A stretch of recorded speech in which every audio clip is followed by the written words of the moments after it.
4:42 a.m. on the day of the summit, the system picked up an unusual signal, a 14.2 kilohertz frequency bouncing between cell towers.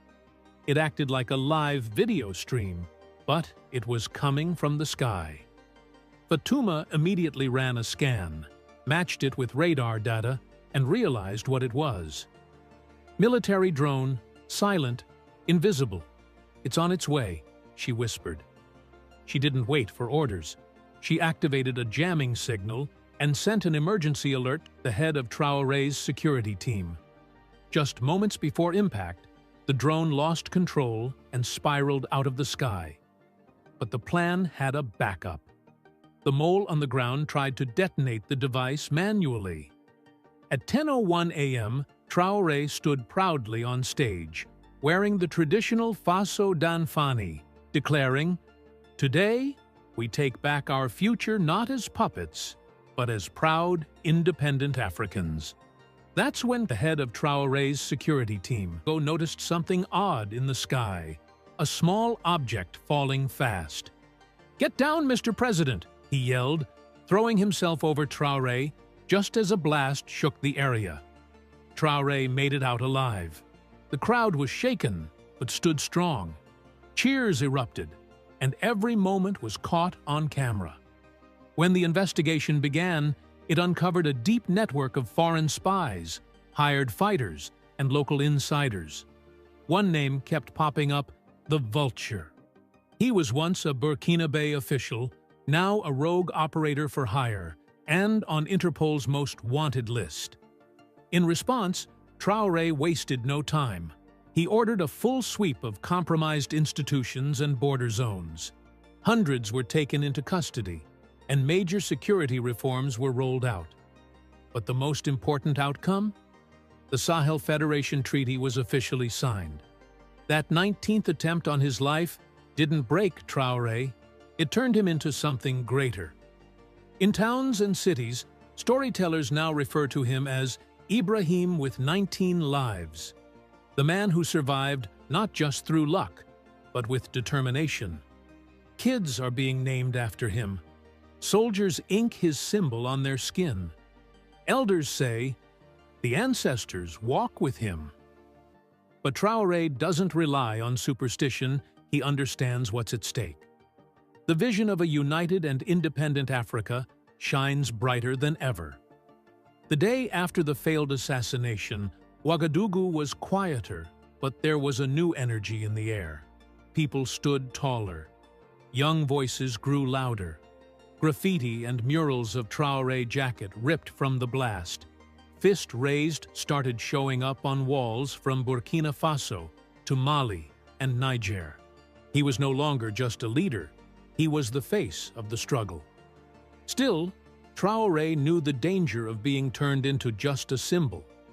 Symbols can inspire, but they also attract enemies. So, quietly, he gathered his closest allies. Not in the official halls of power, but in an old underground bunker, left behind years ago by the French military. Around a plain wooden table, under a single light bulb, sat the core of the movement: Captain Zongo, cyber genius Fatuma Diallo, General Koyate from Mali, and Dr. Sani Bello from Niger's intelligence service. "They'll try again," Traore said, calm but serious. From that moment, Operation Iron Roots was launched, a complete overhaul of Burkina Faso's defense and intelligence systems. Fatuma, just 23, was named head of cyber defense, the youngest in the nation's history. Her first move, deploying the Ndolo AI system across all government networks, banks, and communications. Captain Zongo formed the Phoenix Unit, an elite team trained in stealth missions, counter-espionage, and rapid response. Their job wasn't just protection, it was to strike first. They answered only to Traore. Meanwhile, regional allies were stepping up. Colonel Goita from Mali and General Chiani from Niger began sending elite teams to support the new order in Ouagadougou. What began as cooperation was turning into real unity. The Sahel Federation wasn't just an idea anymore, it was taking shape.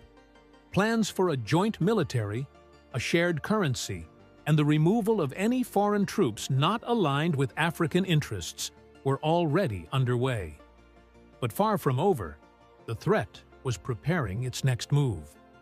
In a remote desert hideout near Sabha, Libya, the vulture reappeared. His real name was Jacques Lemoine, a man with 2 passports and 2 faces. On paper, he was a business consultant. In reality, he ran covert operations for powerful companies hungry for West Africa's minerals. For years, Lemoine helped stir chaos in countries that tried to stand up to foreign interests. Now, he had one goal: to take down Ibrahim Traore. Through bribery and threats, he built a new team. It included former French Special Forces, a disgraced American tech expert, and 2 undercover agents pretending to be journalists supporting African unity.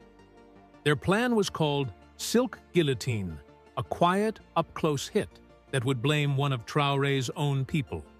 But things didn't go as they hoped. In northern Burkina Faso, near the Tambao manganese mine, Traore announced a public visit. The mine had recently been taken back from foreign hands and put under national control. The visit was meant to send a strong message. Burkina Faso was taking ownership of its own resources. Lemoine's team saw it as their perfect chance. 2 assassins blended in with the media crew. One had a hidden weapon, a small injector filled with a slow-killing poison. The other had a disguised camera, set to capture the chaos and spin it in the Western press as a local uprising. But they weren't alone. Fatuma was monitoring everything. Her AI system picked up strange data from the camera days before the event. When matched against military watch lists, it triggered an alert. The Phoenix unit acted fast. Before the handshake even took place, the threat was neutralized.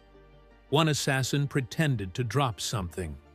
The other was quietly removed under the cover of a medical emergency.